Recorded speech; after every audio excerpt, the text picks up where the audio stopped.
They're the unforgettable moments of 2008. The emotional, the iconic, and the just plain irresistible.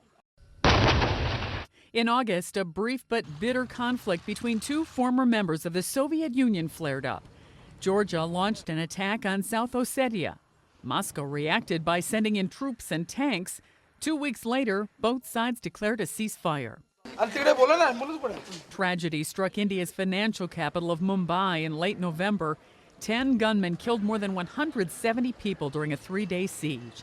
India is blaming its neighbor Pakistan for the attacks. Emotions ran high leading up to this touching moment, broadcast around the world in July. Ingrid Betancourt reunited with her mother after being held captive for more than 6 years by the Revolutionary Armed Forces. 14 other hostages, including 3 Americans, were also released. Mother Nature also made headlines in 2008. 16 named storms churned through the Atlantic Basin.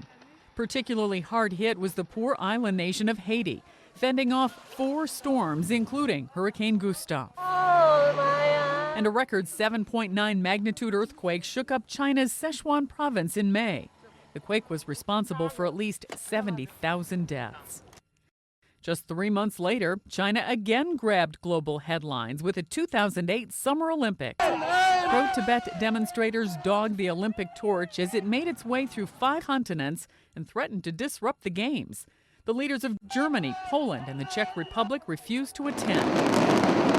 But it was China's time to shine on August 8th with a brilliant opening ceremony, setting the stage for some historic performances.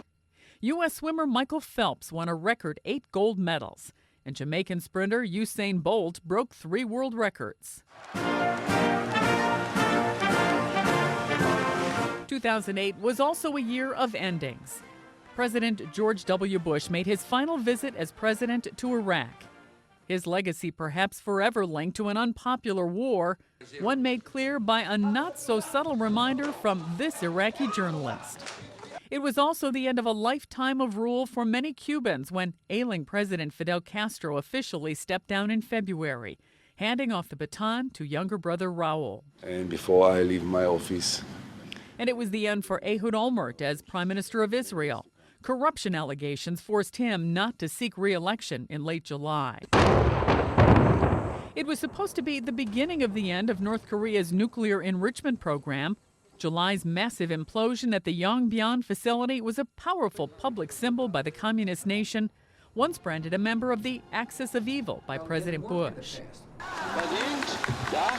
And 2008 may mark the end for superstar polar bear Canute in his Berlin home. Rumor has it he'll be forced to leave the zoo because of his growing 440-pound size. Canute barely resembles the orphaned cub that stole the hearts of Berliners and then those of the world 2 years ago. Sandy Kozel, The Associated Press.